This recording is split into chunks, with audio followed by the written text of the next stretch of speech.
So good afternoon, everyone. And good afternoon. We will just move the camera for everybody, get closer to the microphone, and don't get seasick while we turn the camera for better lighting and better audio. All right, here we go. It's all set up live from Monaco here. So we hope you guys can see us well and hear as well.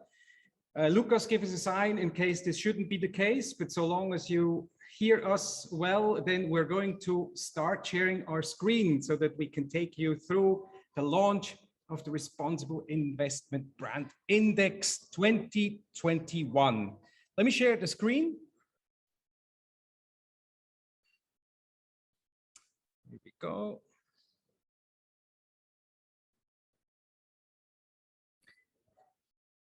Well, before we do this, perhaps a quick word of welcome, Jean-François. Well, welcome every one of you. Let me introduce my business partner, Marcus. It's certainly 8 years we know each other, and we're working together on the Responsible Investment Brand Index. Marcus is a specialist about brand in many different sectors and specialist through the angle of the practitioners, having worked with so many organizations in different sectors on their brand, and also from the research background. He's teaching at what you call the CAS Business School, now the BASE Business Schools, and you might have seen some of his research paper on the matter. Right, thank you, Jean-François. Well, thank you for the introduction. So welcome everyone. As a brief introduction, Jean-François Hirschel, founder and CEO of H-Ideas, and also someone very established in the financial services and especially in the asset management industry. Also co-author and co-founder jointly for the Responsible Investment Brand Index. And I'm very happy you contributed the whole chapter to the book, The Guiding Purpose Strategy and Navigational Code for Growth. I did that too. Excellent. So now everybody welcome. We still have a few people arriving. For the people who arrive, unfortunately, you no longer see the beautiful Bay of Monaco here because the topic today is, of course, the Responsible Investment Brand Index and not the beauty of the yacht in the background here, where we would wish to be instead of the lobby where we are. Let me share the screen and we are going to get going. So everybody, welcome again. Hopefully you'll see our screen. We have with us some help in the team as well for facilitation. We'll just talk through the setup of our meeting in just a little bit. Okay, so first things first, PowerPoint. Let me see. Here we go. Introduction has briefly been done. That's the two of us. I think we should not repeat here, but perhaps before we start our live session, it is a Zoom meeting. It is jointly moderated. We hope the audio is good for you guys. Otherwise, please write it in the chat so that Lucas and Pablo from our team, who are also in here, can help solve any issues. The two gentlemen, Pablo Morales and Lucas Mergelin, are here. You can DM them, direct message them anytime with any questions or also anything that you would like to raise. We won't see the chat live. We're going to go through about 30 minutes of presentation to take you through the latest findings and then open up for discussion. But it doesn't mean that you have to hold back with your questions. Questions are welcome anytime. And then finally, it's recorded. Please, you know, if you don't want to share your video, turn it off, but please be aware it's recorded and we will share this webinar as well with anybody who couldn't make it this afternoon. Okay, without further ado, I think we shall get going. Firstly, what are we talking about? Responsible Investment Brand Index 2021. Well, Jean-François, what are we talking about? What are we talking about? Well, you have all noticed it. The responsible investment activity is just huge. Last year, every day, 2 new funds with an ESG label went to the market. That's enormous. More than 8 in 10 managers intend to publish even more ESG related content this year than what they have already done last year. And this is coming in an industry which is already extremely crowded. Speaking about Europe only, there are more than 4,400 asset managers that investors can choose from. There are more than 63,000 funds they can invest in. which means that for an asset manager, being this golden egg in the middle of the picture, doing the work to truly understand what it stands for and expressing it for the clients, for their prospects, is actually an extremely strategic level to differentiate from all these white eggs all around, which all look the same, undifferentiated, and not very appealing, actually. And this work is also extremely useful for their clients, for the fund selectors, because it helps them making a decision. It helps them making a decision and selecting the funds in all of these crowds, I mean, investors don't need more funds. As we said, there are plenty of them. They just need more clarity about how to make a decision about selecting this one rather than this one. So this topic of differentiation is actually a topic of alignment between the investment managers and the investors. And the alignment between investment managers and investors, to me, it's a very high conviction. It's a societal challenge as paramount of importance in the years to come. Now, what we believe is the brand is one of the tools, and a very important tool, to achieve this differentiation, to be this golden egg in the middle of this undifferentiated crowd. And that's where we came with the decisions to make the responsible investment brand indexes to cross what managers do in terms of responsible investment and how to project that in their brand. But before we tell you more about the index, let's speak about the brand. Marcus, yes. I think you're the right person to tell us more about the brand. Thank you, but we'll keep it really short. It's for a good reason that it's called the Responsible Investment Brand Index. So what does this mean, being called brand index? Many of you know that, I hope, but perhaps just worth highlighting a few areas. When people talk about brand and a brand index, it's not about who has the shiniest logo or the most beautiful look. Surely making a statement through an identification, i.e. a logo, a look and feel, that's important as well. But where we want to take this index is to look through the skin that we can perceive on the outside. So as you just said, how do you differentiate? And not just how do you differentiate, how do you make it simple for people and for clients, for stakeholders, to understand who you are, what you stand for, and why you do what you do. So if you do this well, you reduce risk in many ways. Simplification of choice builds trust. It also builds and protects your equity you build for your companies. And what we see increasingly is, of course, it also is to a certain degree, we might come back to this, a bit of a hedge or greenwashing. So let's come back on this a little bit later on. If you do it well, this really is something strong that hedges and protects. And clearly, if you do it very well and build a powerful brand, then you can also monetize. There are two things that are really happening in this space that you should know or perhaps think of more consciously. One is this idea of data, and data ultimately means radical transparency. You see it everywhere. So there's no stopping, there's no returning. What you put out, what you say, what we record today, it's there for good.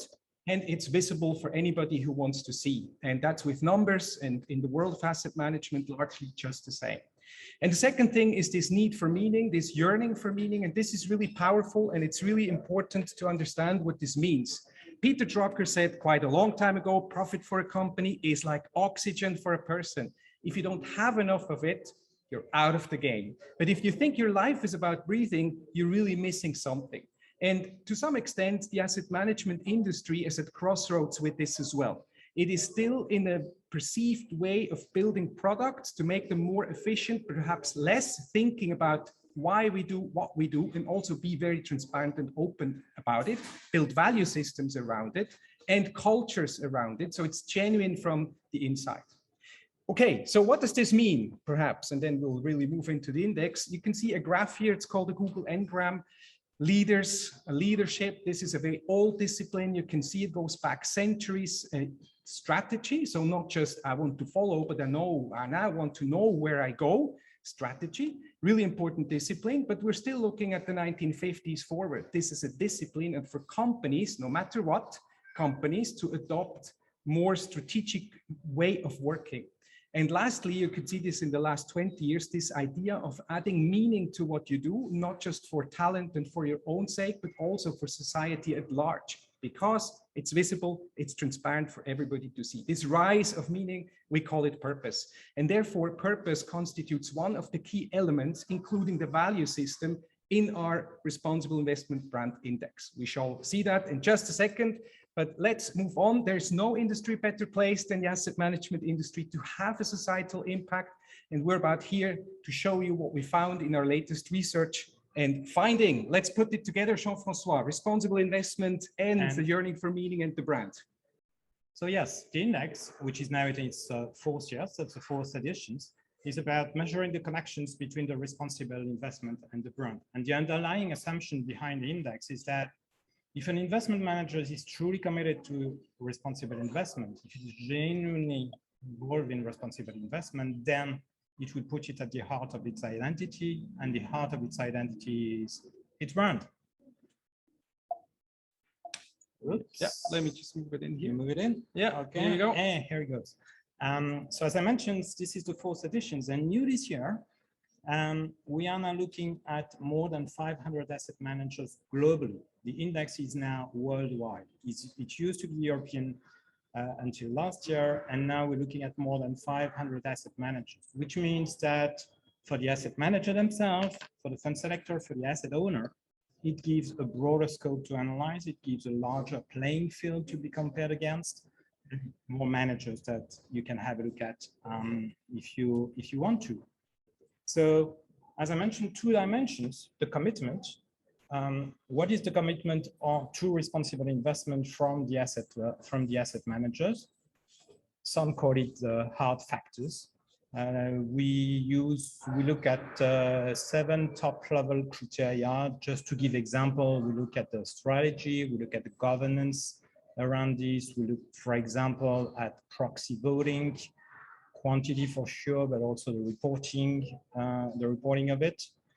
All in all, there are 300 data points that we use to make up this criteria.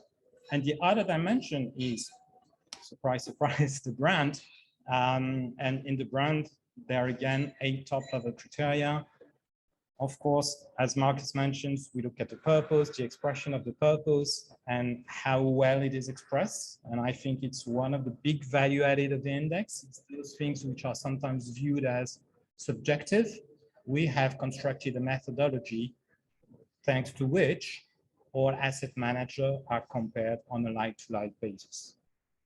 So once we have this commitment rating, which is here on this graph represented on the vertical axis, this is a rating from 0 to 5. And then there is the brand architecture rating, which is on the horizontal axis. And there again, 0 to 5. Middle line is middle line, 2.5.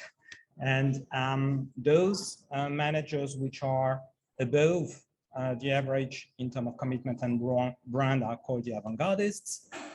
Those ones who are very strong in terms of what they do in terms of responsible investment, but have not yet done the job to project that in their brand are called traditionalists. Those ones who express an aspiration through their brands to go in this direction, but have not yet implemented everything are called the aspirants. And those which are below average on both dimensions are called the laggards. So top level, what did we find out for the whole of the industry? And again, this is global in 2021. Well, the avant-gardists to start with, as you can see, it's very demanding to become an avant-gardist in RIBI because only 1 in 6 asset managers makes it to this category.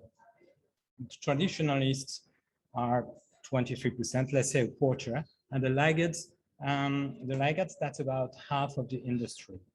So if you look at it this way, it might sound a bit worrying somehow that spoken this way, half of the industry is in the laggard category. But these top level pictures hides actually many different situations. And let's look at it. This graph looks at the situation region by region. We have aggregated the rating of each of the asset managers region by region. So you have the world average kind of in the middle. And as you can see, continental Europe is really leading the way, very top right on both dimensions, commitment and brand. The UK is reasonably okay. a bit less advanced than continental Europe, but still very well ahead. North America is lagging, and Asia Pacific is behind the average, but better than North America. So it's better granularity, but still, and I invite you to download our report on our website, and you'll get more details on that because there is more detail to be found. For example, North America, the US is really lagging, whereas Canada is kind of close to the world average. In the Asia-Pac regions, you will find differences between country to country as well, and same for the continent. So now let's switch to the global top 10. We are also ranking the asset managers, and let's have a look and let's congratulate the 10 companies which have the 10 best score in RIBI this year. I think several of them, if not all of them, are on the call. So guys, very many congratulations. Congratulations. Well indeed. done, well done. And maybe we can even congratulate even more AXA and Canarium and TPAM and Mirova, because these are companies which are in the top 10 for 4 years in a row. So that's quite consistent. I find this top 10 to be really interesting. Really interesting because there's a whole set of different companies in there. They are all European, and that connects with what we said before about the difference of attitude between Europe and North America or Asia-Pac on the matter. But within Europe, these are quite different countries. I mean, you've got the UK, France, Belgium, Italy. So quite a few countries. And something that you can see also when you look at things more deeply is that you have a mix of very large group, very generalist, and several billion, if not trillion, of assets under management, and specialized boutique. And you can see it in every dimensions, but responsible investment, it's not a matter of size. It's a matter of willingness, it's a matter of culture, and this really show in this ranking. Also, a few words on the avant-garde. So maybe Marcus, you'd like to yes, comment sure. on No, that. that's sure. But firstly, again, congratulations again. It's really nice to see consistency. Brand isn't something that you build overnight. Clearly, it doesn't also change overnight. Yet the reputation you can build is probably the strongest equity you can have when it comes to a name. So preserving it is paramount. And whilst we have top 10 here, we also have 65 others. So in total, we have actually 75 avant-gardist category, top right. Congratulations to all of you, for the ones of you who are on the call. And you can see that we also honor this, so to speak, with this sign of achievement. We call it the avant-gardist RIBI sign of achievement, that these companies are, of course, happy to use if they feel that this is the right thing for them to do. But interestingly, also within the 75, as you said, it's quite interesting that it's not a matter of scale. It is a matter of intent and action and willingness to do the right thing, and not just to say it, but also write it on your sleeve for others to see it and then live it. And it's interesting because we sometimes get asked, oh, well, you know, I'm just going to do a new Marcoms exercise and reskin my website, write nice things on it. That's not quite enough. There's quite a lot of thinking. We challenge and probe this quite a lot.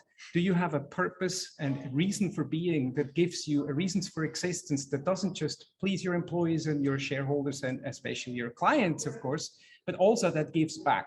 So you could come up with something like this, but it's not enough. We would want to see a value system, a coherent value system that underpins this, where one value differentiates you, remember the golden egg, but also values that are behavioral, that are beyond I'm building trust and we have integrity. We have all four wheels in a car, otherwise we wouldn't move. So we really go deep to analyze from the outside public information what we can see to come up with these rankings. So congratulations. It does take us a lot of time to evaluate, but it also, we're conscious, takes even more time to build strong brands and propositions that move into the avant-gardist category. So far for the top 10. Shall we move on? Let's go. All right. Key findings. What do we find? Just high level, and we also want to make enough time for discussion in just a little bit. There are good efforts being made. We can see it. It's a pity not everybody is yet at the point where it's expressed as well. What we can see for the first time is not equally distributed across the world.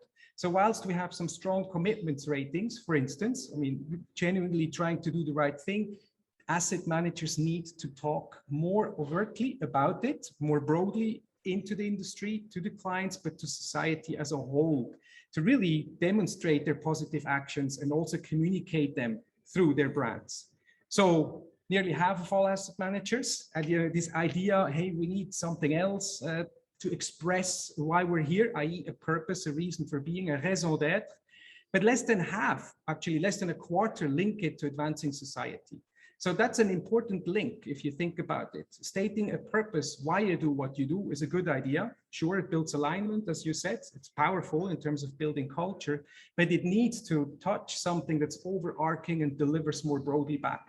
Otherwise, and this is where we see greenwashing very easily identifiable, if it's just words and not tied to something bigger that advances society as a whole, it's unlikely going to be of substance. Jean-François. So before we get to the questions, I mean, this tool is already there for the industry to use it. It's there. There is a lot of information. Well, first of all, you can download on the RIBI side, and all of the details are in the document. We'll show you in a minute. You can download the free report, which will slice and dice the number even more than what you've seen already, and provide top 10 by region, by countries, and the list of all of the avant-gardists, all of the names of avant-gardists. You can find them in the RIBI free report. Then, if you are an asset manager and you want to know a little bit more about your ranking, or if you are an asset owner or fund selectors and you want to know more about one of the asset managers you have in your portfolio or several of them, the RIBI Plus report is also available through the website. You can order it. It gives you a benchmark of where you stand compared to other. It gives it country by country, and it provides you a ranking. So you get more than your ranking. Then there is the Insight Plus, where you get even more details, and that's true. It's also useful for the asset manager themselves if you want to know more about yourself and compare yourself with your peers and know your point of strength and maybe the points on which you would like to work on. Or if you're an asset owner or fund selectors and you want to know more about some of your managers, then the Insight Plus report provides a relative positioning of each of the 15 top-level criteria measured by RIBI. So for each of the 15 top-level criteria, you know exactly where you stand compared to the average of the industry, compared to the mean, compared to the max. And we also provide qualitative analysis on that. And we also, Marcus and I, comment the document to you so that you're not left alone reading a document which is full of information. We provide our insight. And then there is a deep dive, and the deep dive is, well, I would say we tailor it to your need, but what we do sometimes is benchmarking an asset manager to a particular peer group, not just a country, but comparable managers. These are the kind of things we do. But for that, just give us a call and we discuss together what is the most useful and the most informative for you. Yes, perhaps just to close on this slide here, the first option here is for you to download. The other takes a little bit of time for us to prepare for anyone interested. So it's normally between 5 and 10 days that we're looking at. It's not huge, but it does take time to prepare it properly. So this is how you can leverage to your advantage if you're in it, but we do of course encourage you to start with downloading the full report. It's 30 pages plus, really packed with insights. If you don't already have it, please go for it. At this stage, we said about 30 minutes. I think we're doing quite well, 25 minutes. So we open up for discussion. I would say I will stop sharing the screen here, so that we can get into our virtual discussion in just a second. If you have any questions, please post them in the chat. So we'll ask Lucas in just a second whether there were some questions that already came. We'll take those first. Of course, you can raise your hands. Please feel free to unmute, of course, so we can hear you. It's a bit noisy. We hope the audio is okay. Turn on your video, maybe briefly introduce yourself, and hopefully we can use the time, what is really valuable, to also have a bit of a discussion around responsible investment and the responsible investment brand index, of course. Okay, so let me stop sharing my screen. Here we go. And I should suggest that let's first ask Lucas. Lucas, were there any questions that already came up or that you received or that we have in advance? Yeah, we got, actually we got 3 questions. So the first one is, I just read it out loud. I still don't get that this index is about brand. So just to get a better logo and we're fine. That's like the first question we got. This one is for you. Yeah, I'll take this one. It's fine. That might be someone who joined a bit later, but it's it really isn't about just showing a logo and you know, revamping the colors. We do genuinely think that clients that anything looking at you in a little bit more detail will see through that, or will see through what we, you know, greenwashing is something that there are many ways to achieve it. One is just to name it nicely and put beautiful pictures and nice words to it. But this is something we can exclude. And so we would encourage everybody to think much deeper than should we have a new website. Please don't start there. Please start thinking deeply of who you want to be, where you want to go, how you articulate it, how that ties up with a larger sense of being, i.e. a purpose and a value system. But thank you for the question. Sure. Next, perhaps that we can quickly say. Yeah, the second question we have here is, so what happened with DWS? How did you rate them in your index, and how did you rate it?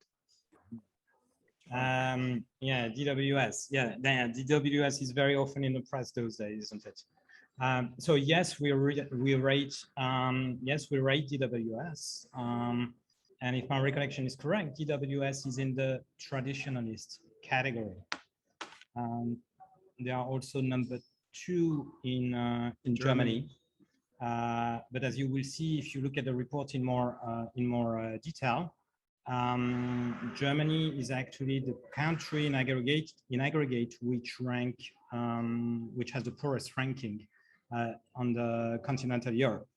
So yes, they are number 2, but it's also in a country which has achieved poorly compared to other in continental Europe.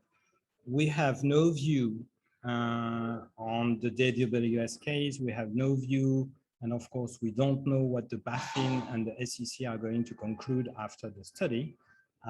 So our measurement, our analysis has been done completely independently from that. What it shows there is that if you are an asset manager which is truly committed to responsible investment and genuinely does that, you have to work and you have to take care on your reputation extremely hard, because I expect those kind of things will happen more and more often, because there is more and more interest and managers are more and more in the light on those subjects. So they're going to be questions, or they're going to be finger pointed, rightly or wrongly, I don't know. Yeah. So what that means is asset managers which are on this call, make everything you can to work on your reputation, protect your reputation, and protect it from greenwashing. Of course, it's not a surprise to you what we're going to say, but your brand is one of your best weapons, and the strength of your brand and how you genuinely project your brand, the commitment you have to responsible investment is one of your best line of defense in such situation. So yeah, it's this sense of transparency. It's visible. And I see just one question that we have here in the chat. I'll just pick it up. How do you select the asset managers you analyze? That's a good question. It's based on the IP 500, pretty much. So there's actually not 500, but 539 in them. And that's basically the universe we take to start analyzing our universe. We have to have a reference point somewhere. It's what we decided to pick. Okay, what else do we have here? Okay, hello. Could you give a bit of visibility on the criteria you look at on the two axes? Yes, of course. Yeah, we can do that. Yeah, we can do that. Let's start by the commitment axis. So there are 7 top-level criteria. One of them has to do with the strategy around responsible investment, the organization around responsible investment, and the resources involved compared to the overall organizations. Another one is about equity voting which is how much does the company vote compared to the security it holds. What's the reporting on this? We have the same thing also to measure the engagement. We also look at how involved the organization is in different collective activity or association. PRI is the obvious one, but we also look at the UNEP. We also look at, I think there are 40 organizations that we look at, and we look at if the asset manager also gives a bit of his time and resources to collective work. So these are the kind of things we look at for the commitment. If you want to have all of the details, it's well, the report, which you can download on the website. In the appendix, you have all of the details of all of the criteria we look at. So I commented briefly on commitment. Let's comment briefly on the brand side. The brand side, we look at, first of all, a very simple thing is just when the manager presents itself, like the introduction text of the manager, does it speak about responsible investment, or is it something which is on the side? We look at the expression of the purpose, of course. We look at whether these purpose connect with societal ambitions, and then we have 5 criteria that we look at to measure the quality of the expression of these purpose. We look at whether we can find a value system and whether this value system connects with the purpose as well. And there again, we have 5 criteria to measure the quality of the value system. Everything we use public information. The reason for that is, first of all, we want to stay independent.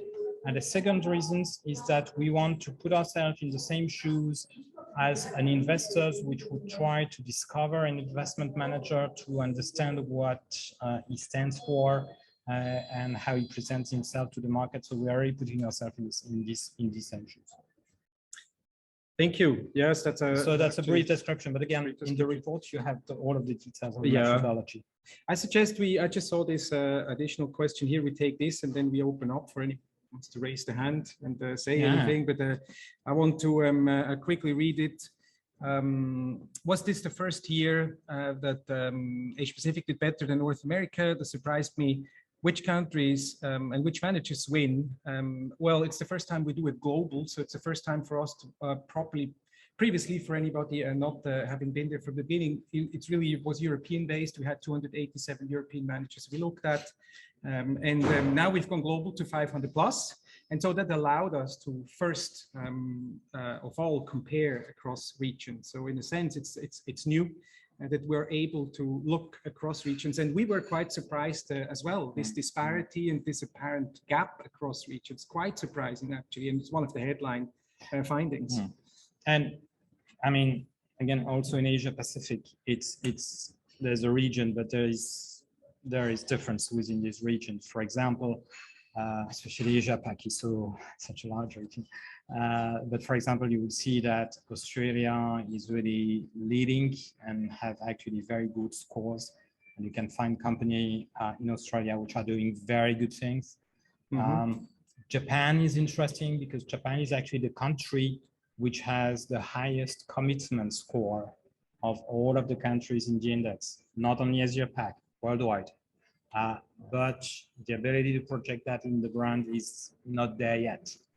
Then there is China, and China is actually the country which shows the highest proportion of aspirants that we have in the sample. I think there is 20% of Chinese companies, and there are quite a few actually, which are aspirants.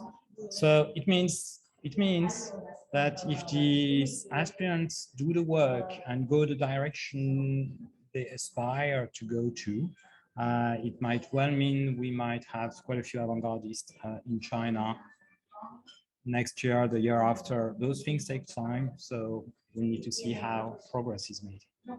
Right, thank you. I think thank you for all these good questions here in the chat and throughout the session. But let's open up. If there's anyone who would like to contribute or ask something directly here in the live feed with the video and or through audio, then please do so. Please just unmute yourself, jump straight in. We're a small group, 40-ish people, today in the call, feel free to just hop in and ask away.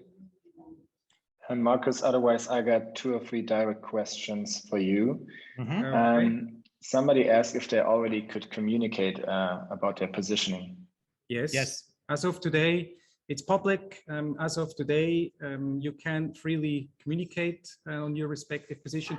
If you are an avant-gardist and if you do want to use the avant-gardist sign of achievement, please get in touch with us so that we can give you the right logos. Don't just copy it from the website. There's a zip folder with EPS and other file formats for your marketing people to make it shine beautifully, but you're absolutely allowed to use it. Yes, thank you. And the other question was, how are the commitment rating and the brand architecture rating are weighted in the index in percent? 50-50. Yeah. 50-50. Commitment and brand goes hand in hand. They are weighted 50-50. Within the commitment and within the brand index, I mentioned top level criteria. Those ones are not equally weighted. And in the appendix of the report, you'll find the details of the weightings of each. But top level brand and commitment, 50-50. Excellent. Thank you. If anyone feels free to jump in, otherwise we will. There's a question nobody asked. Go for it. What was it? Well, we showed Monaco, the sea, etc., but I think we didn't explain why we are in Monaco. Yes, let's explain why we are. We are in Monaco because we are actually attending the Fund Forum, which is, as many of you know, one of the most important conferences of the industry. So we are not in Monaco for holidays, as our suits show, unfortunately not quite there. But we're attending this conference. We will some of the RIBI results, and we will have a panel discussions with some fund selectors about the role of the brand in analyzing funds and how to select funds. And this will be held in an hour or so. So don't be humble. You have the closing session with 4 great panelists. That should be good. 30 minutes. So that's the reason. That's the reason why we're here. You see the sea and the yacht and yes. And you have a bit of background noise. Sorry about that. Absolutely. So in that case, please feel free to also drop us a note. Please feel free to also share your comments after the session, or questions, of course, after the session as well. But please, by all means, do stay in touch. We'd be very happy to take questions. You'll find all of our contact details on the RIBI website. We're, of course, on LinkedIn as well. We're also grateful for anyone who stays in touch. Both ways, we also love to stay in touch. So with this, I suggest we conclude. Yeah. Please do download the free version. Please do ask questions, and please do use it to your advantage. So in this sense, thank you so much for having made the time to be with us this afternoon. Thank you very much, everybody. We'll turn the camera for anybody who wants to see still to the sea for closing the session, and then go back to the conference. Thank you, everyone. Bye. Thank you.